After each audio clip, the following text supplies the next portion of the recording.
नमस्कार। Supreme court का सख्त तंज, चुनाव आयोग पर सरकार का कब्जा। साफ, शुद्ध और सरल शब्दों में आप समझिएगा, अगले 3 मिनट हमें दीजिएगा। आपको मैं बता देता हूं, सुप्रीम कोर्ट की एक तंज से, एक टिप्पणी से भारत सरकार और चुनाव आयुक्त सब कटघरे में खड़े हुए नजर आ रहे हैं। लोकतंत्र के सबसे बड़े स्तंभ यानी चुनाव आयोग की स्वतंत्रता को लेकर सुप्रीम कोर्ट ने केंद्र सरकार को घेर लिया है। आपको बता दें कि बीती 14 तारीख को जस्टिस दीपांकर दत्ता और जस्टिस सतीश चंद्र शर्मा की बेंच ने केंद्र सरकार को सवालों के आड़े हाथ ले लिया। उन्होंने साफ कहा है यह पर्याप्त नहीं है कि चुनाव आयोग स्वतंत्र हो, बल्कि उसे स्वतंत्र दिखना भी चाहिए। जस्टिस दत्ता ने पूछा, कैबिनेट मंत्री प्रधानमंत्री के खिलाफ कैसे जाएगा? आज पीएम एक नाम चुनते हैं, लीडर ऑफ अपोजिशन दूसरा नाम चुनते हैं और तीसरा सदस्य हमेशा पीएम की तरफ ही जाएगा।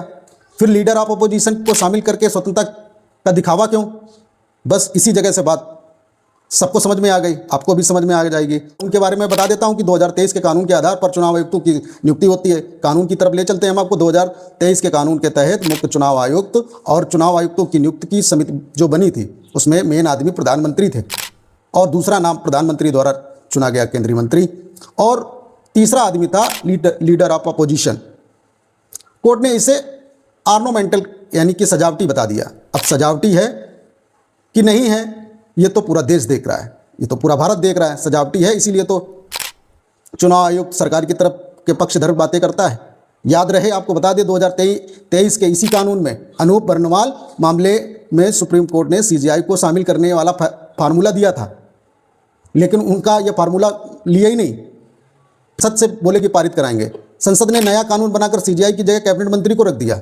अब आप सोचिए, देश के सर्वोच्च सुप्रीम कोर्ट का जो सीजीआई है, वो एक कानून, इतनी बड़ी कानून व्यवस्था में हिस्सा नहीं लेगा, तो सरकार अपनी मनमानी कर रही है। जाहिर सी बात दिख रही है आपको, और हमको भी दिख रही है, सबको दिख रही है। तो सीजीआई की जगह कैबिनेट मंत्री रख दिया जाएगा। कोर्ट ने पूछ लिया, कानून व्यवस्था के लिए सीजीआई जरूरी है कि नहीं जरूरी है? लेकिन लोकतंत्र या निष्पक्ष चुनाव के लिए क्यों नहीं जरूरी है? कानून व्यवस्था और न्याय के लिए, सबके लिए जरूरी है कि यह सीजीआई सुप्रीम कोर्ट देखे। तो सुप्रीम कोर्ट ने फिर तुरंत सवाल किया कि लोकतंत्र और निष्पक्ष चुनाव के लिए क्यों नहीं जरूरी है? बस कटघरे में खड़े हो गए ये। फिर हम आगे आपको बता दें कि सरकार की तरफ से अटॉर्नी जनरल आर वेंकटमणि ने कहा है, यानी ये उनकी तरफ से, सरकार की तरफ से कहा है कि संसद ने कानून बनाया है, लेकिन कोर्ट ने जवाब दिया कि मुद्दा सिर्फ कानून का नहीं है, बल्कि जनता के मन में आयोग की निष्पक्षता का विश्वास कायम रखने के लिए है। जनता बड़ी है या इनकी संसद बड़ी है? अरे, कोर्ट ने अभी अंतिम फैसला नहीं सुनाया है, लेकिन रिकॉर्ड सुरक्षित रखने के निर्देश दे दिए हैं। नमस्कार, मैं था पंकज कुमार, आप देख रहे थे बोलो इंडिया एक्सप्रेस। आपकी क्या राय है कमेंट करके जरूर बताइएगा। वीडियो को ज़्यादा से ज़्यादा शेयर करिए। मिलते हैं